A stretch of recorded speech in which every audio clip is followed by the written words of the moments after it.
नमस्कार, DV live Chhattisgarh में आपका स्वागत है। छत्तीसगढ़ की तमाम बड़ी खबरों के साथ मैं हूं सिमरन कौर। आइए देखते हैं आज की सुर्खियां। बीजेपी का बवाल, विधानसभा थाने में 24 घंटे चला धरना बेनतीजा खत्म। राजभवन तक नहीं हुआ मार्च, मूड़त के बिगड़े बोल की जमकर हो रही आलोचना। महादेव घाट पर जल सत्याग्रह कर किया प्रदर्शन, कालीचरण के ऊपर लगी राष्ट्रद्रोह की धारा हटाने की मांग। बिलासपुर में 10वीं के छात्र का अपहरण कर हत्या, 50 लाख की मांगी थी फिरौती, 3 आरोपी गिरफ्तार।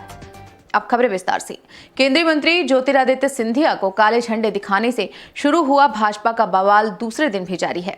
शनिवार शाम से ही विधानसभा थाने में धरना दे रहे भाजपा कार्यकर्ताओं की रविवार को भी पुलिस के साथ भिड़ंत हो गई।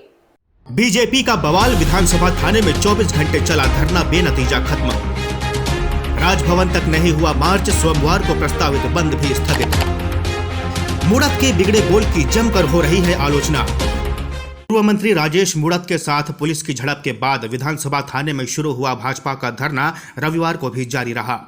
इधर भाजपा ने दोपहर बाद राजभवन तक का मार्च स्थगित कर दिया। सोमवार को प्रस्तावित रायपुर बंद को भी स्थगित कर दिया गया है। बताया जा रहा है कि भाजपा कार्यकर्ताओं का नया जत्था 11 बजे के करीब धरना देने थाना पहुंचा और वे लोग यहां दरी बिछाने लगे, मगर पुलिसकर्मियों ने थाना परिसर में दरी बिछाने से रोक दिया। तब भड़के हुए भाजपा कार्यकर्ता पुलिस से उलझ पड़े। धक्का मुक्की के बाद वहां अतिरिक्त बलों को बुला लिया गया। इधर भाजपा ने 2 बजे से राजभवन तक मार्च निकालने की घोषणा की थी। पता चला कि राज्यपाल यहां नहीं हैं। ऐसे में भाजपा जिलाध्यक्ष श्रीचंद सुंदरानी की अगुवाई में दर्जन भर कार्यकर्ता ज्ञापन लेकर राजभवन पहुंचे। उधर पूर्व मुख्यमंत्री डॉक्टर रमन सिंह, प्रदेश अध्यक्ष विष्णुदेव साय, बृजमोहन अग्रवाल, राम विचार नेताम नंद कुमार साय शाम को विधानसभा थाने पहुंचे। वहां धरना दे रहे राजेश मूड़त से रणनीतिक चर्चा हुई।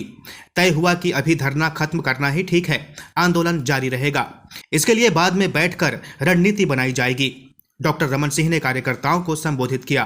बाद में प्रदेश अध्यक्ष विष्णुदेव साय ने पानी पिलाकर मूड़त का धरना खत्म कराया। गौरतलब है कि पूर्व मंत्री राजेश मूड़त ने पुलिसकर्मियों पर मारपीट का आरोप लगाया है। उनका कहना था कि सादी वर्दी में आए पुलिसकर्मियों ने उनको पीटा। भाजपा नेता उन पुलिसकर्मियों पर कार्रवाई की मांग पर अड़े हुए हैं। बाद में राजेश मूड़त का मेडिकल परीक्षण भी पुलिस ने कराया। इस मामले में पूर्व मंत्री राजेश मूड़त द्वारा पुलिस के साथ किए गए दुर्व्यवहार की जमकर आलोचना हो रही है। मूड़त द्वारा किए गए गाली गलौज और दुर्व्यवहार का वीडियो जमकर वायरल हो रहा है। इस बीच भाजपा नेताओं द्वारा पुलिस थाना परिसर में टीआई और जवानों के साथ किए गए दुर्व्यवहार का एक वीडियो भी वायरल हो रहा है। इस वीडियो में भाजपा के युवा नेता जमकर हंगामा करते हुए धक्का मुक्की कर रहे हैं।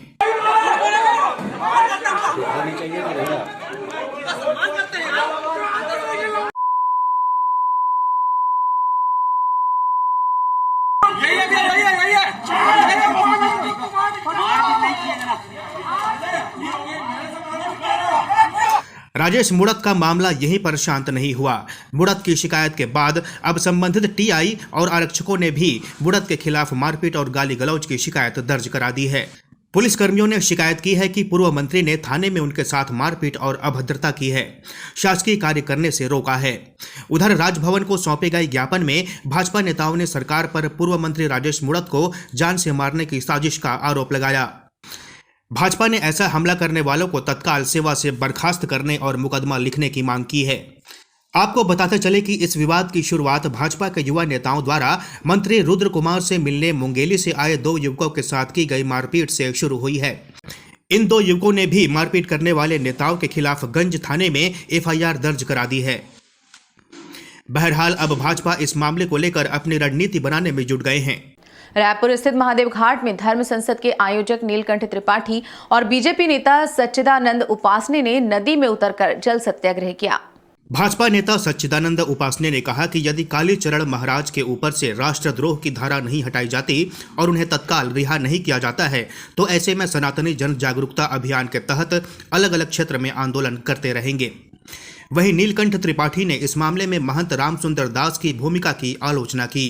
लगभग 40 दिनों से देश के प्रसिद्ध संत कालीचरण दास जी महाराज रायपुर की जेल में राष्ट्रद्रोह की धारा के अंतर्गत और विभिन्न गंभीर धाराओं के अंतर्गत छत्तीसगढ़ सरकार के द्वारा गिरफ्तार करके उन्हें प्रताड़ित किया जा रहा है। उन सब बातों को लेकर, उस अवैधानिक कार्रवाई को लेकर, तानाशाही की कार्रवाई को लेकर और पूरे छत्तीसगढ़ में एक सत्याग्रह हम लोगों ने प्रारंभ किया है। प्रदेश की जनता का ध्यान आकर्षण करने के लिए, सनातन धर्मावलंबियों का ध्यान आकर्षण करने की, किस तरह जो यहाँ पर रविवार का दिन है और यहाँ के सारे भक्तों का ध्यान आकर्षण करने के लिए यहाँ जल सत्याग्रह के रूप में आज 2 घंटे का ये सत्याग्रह हम लोगों ने कालीचरण महाराज जी पर से धारा जो देशद्रोह की धारा है, विभिन्न गंभीर धारा है, उसको हटाया जाए और उनको रिहा किया जाए, इस बात को लेकर ये सत्याग्रह आज यहाँ पर 2 घंटे का हम लोगों ने किया है। आज महादेव घाट में जल सत्याग्रह का आंदोलन हमने किया।